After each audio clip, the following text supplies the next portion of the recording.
पिछले कुछ दिनों से राम मंदिर में चढ़ावे की कथित चोरी का मामला लगातार सुर्खियों में है। हर दिन नए खुलासे हो रहे हैं और अब एसआईटी की शुरुआती जांच रिपोर्ट में सामने आई कुछ बातें इस पूरे मामले को और भी ज्यादा गंभीर बना रही हैं। अयोध्या के राम मंदिर में चढ़ावे को लेकर पिछले कुछ दिनों से लगातार विवाद चल रहा है। पहले दान में गड़बड़ी और चोरी के आरोप लगे, फिर मामले की जाँच के लिए एसआईटी बनाई गई, कई लोगों की गिरफ्तारी हुई और अब एक तरफ जहां जांच एजेंसियां पूरे मामले की तह तक पहुंचने में जुटी हैं, वहीं दूसरी तरफ श्री राम जन्मभूमि तीर्थ क्षेत्र ट्रस्ट ने पहली बार अपनी आय, खर्च और दान में मिली कीमती वस्तुओं का पूरा हिसाब सार्वजनिक कर दिया है। ट्रस्ट का कहना है कि उसके गठन से लेकर अब तक उसे कुल 3,264 करोड़ रुपए का दान मिला है। इसमें निधि समर्पण अभियान, श्रद्धालुओं का चढ़ावा, कॉर्प्स डोनेशन और अन्य स्वैच्छिक योगदान शामिल हैं। ट्रस्ट के मुताबिक इस राशि में से 2,370 करोड़ रुपए राम मंदिर के निर्माण, मंदिर परिसर के विकास और अन्य जरूरी परियोजनाओं पर खर्च किए गए हैं। इसके अलावा 391 करोड़ रुपए मंदिर के संचालन, प्रशासन, श्रद्धालुओं की सुविधाओं, रखरखाव और धार्मिक गतिविधियों पर खर्च किए गए। यानी कुल मिलाकर 2,761 करोड़ रुपए का उपयोग किया जा चुका है, जबकि बाकी राशि भविष्य के विकास कार्यों के लिए सुरक्षित रखी गई है। लेकिन इस पूरे विवाद का सबसे बड़ा सवाल सिर्फ पैसों का नहीं था, बल्कि ये था कि आखिर मंदिर में चढ़ाया गया सोना और चांदी कहाँ गया। इस सवाल का जवाब देते हुए ट्रस्ट ने कहा कि श्रद्धालुओं द्वारा दान की गई चांदी को तय प्रक्रिया के तहत पिघलाया गया ताकि उसका इस्तेमाल मंदिर के निर्माण, सजावट और धार्मिक कार्यों में किया जा सके। ट्रस्ट का दावा है कि चांदी गायब नहीं हुई है और उसका पूरा रिकॉर्ड मौजूद है। इतना ही नहीं, ट्रस्ट ने करीब 5 करोड़ रुपए मूल्य की सोने की परत चढ़ी रामचरितमानस, सोने चांदी के आभूषण और अन्य कीमती दान भी सार्वजनिक रूप से प्रदर्शित किए ताकि लोगों के बीच किसी तरह का भ्रम न रहे। लेकिन अब कहानी का दूसरा और सबसे चौंकाने वाला हिस्सा सामने आता है। एसआईटी की शुरुआती जांच रिपोर्ट के मुताबिक 27 अप्रैल से 5 जून 2026 के बीच यानी 40 दिनों में राम मंदिर की काउंटिंग रूम में करीब 70 बार चढ़ावे की चोरी हुई। जांच में सामने आया कि यह कोई एक दो बार की घटना नहीं थी, बल्कि लगातार चल रहा एक ऐसा सिलसिला था जिसे लंबे समय तक कोई रोक नहीं पाया।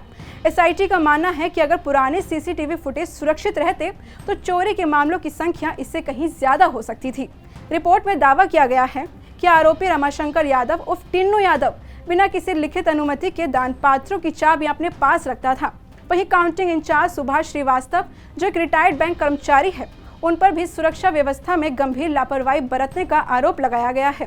जांच में सबसे बड़ी हैरानी की बात ये सामने आई कि जिस सीसीटीवी सिस्टम को सुरक्षा की सबसे मजबूत कड़ी माना जाता था, उसकी लाइव निगरानी हो ही नहीं रही थी।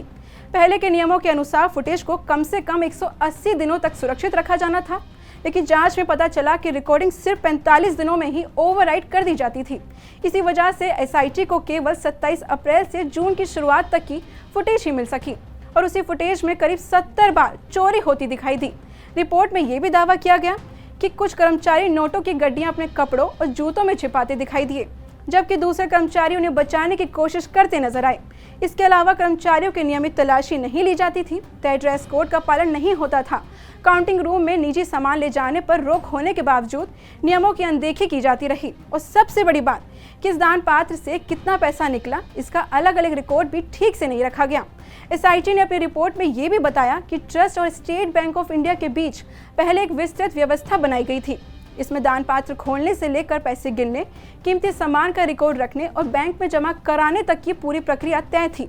कर्मचारियों की बायोमेट्रिक उपस्थिति, कड़ी तलाशी, अलग अलग दान पात्रों की अलग अलग गिनती और विशेष ड्रेस कोड जैसे कई नियम भी बनाए गए थे। लेकिन जांच में सामने आया कि समय के साथ इन नियमों को या तो कमजोर कर दिया गया या फिर उनका पालन ही नहीं हुआ। एसआईटी ने इसे गंभीर लापरवाही बताया है और सवाल उठाया है कि आखिर सुरक्षा के इतने अहम नियमों को लागू क्यों नहीं किया गया। इसी बीच विवाद बढ़ने के बाद श्री राम जन्मभूमि तीर्थ क्षेत्र ट्रस्ट ने कई प्रशासनिक फैसले भी लिए। ट्रस्ट के महासचिव चंपत राय का इस्तीफा स्वीकार कर लिया गया। ट्रस्टी डॉक्टर अनिल मिश्रा ने भी पद छोड़ दिया। हालांकि एसआईटी की शुरुआती रिपोर्ट में चंपत राय का नाम सीधे तौर पर शामिल नहीं है। वहीं ट्रस्ट ने वरिष्ठ अधिकारी कृष्ण मोहन को अंतरिम महासचिव की जिम्मेदारी सौंपी है और व्यवस्था को और मजबूत बनाने के लिए नई सीईओ का पद भी बनाया है। फिलहाल एसआईटी की जांच अभी जारी है और यह शुरुआती रिपोर्ट है। अंतिम जांच रिपोर्ट के बाद ही यह पूरी तरह साफ हो पाएगा कि इस कथित चोरी के पीछे कौन कौन लोग शामिल थे। किसकी क्या जिम्मेदारी थी और आखिर श्रद्धालुओं के चढ़ावे में हुई इस कथित गड़बड़ी की पूरी सच्चाई क्या है। वहीं ट्रस्ट का कहना है कि उसकी आधिकारिक लेखा व्यवस्था पूरी तरह सुरक्षित है, हर दान का रिकॉर्ड मौजूद है और मंदिर निर्माण से जुड़े सभी खर्च पूरी पारदर्शिता के साथ लिखे गए हैं। अब सबसे बड़ा सवाल यही है, क्या यह सिर्फ कुछ लोगों की आपराधिक हरकत थी या फिर सुरक्षा व्यवस्था में हुई लापरवाही ने इस पूरे नेटवर्क को पनपने का मौका दिया? इसका जवाब आने वाली अंतिम जांच रिपोर्ट ही देगी। तब तक इस मामले पर पूरे देश की नज़र बनी हुई है। फिलहाल इस खबर में इतना ही। आपकी क्या राय है हमें कमेंट में ज़रूर बताइए और बड़ी खबरों की हर अपडेट और न्यूज़ ऑन रील्स के लिए इंडिया हेडलाइंस टीवी को सब्सक्राइब करना बिल्कुल मत भूलिए।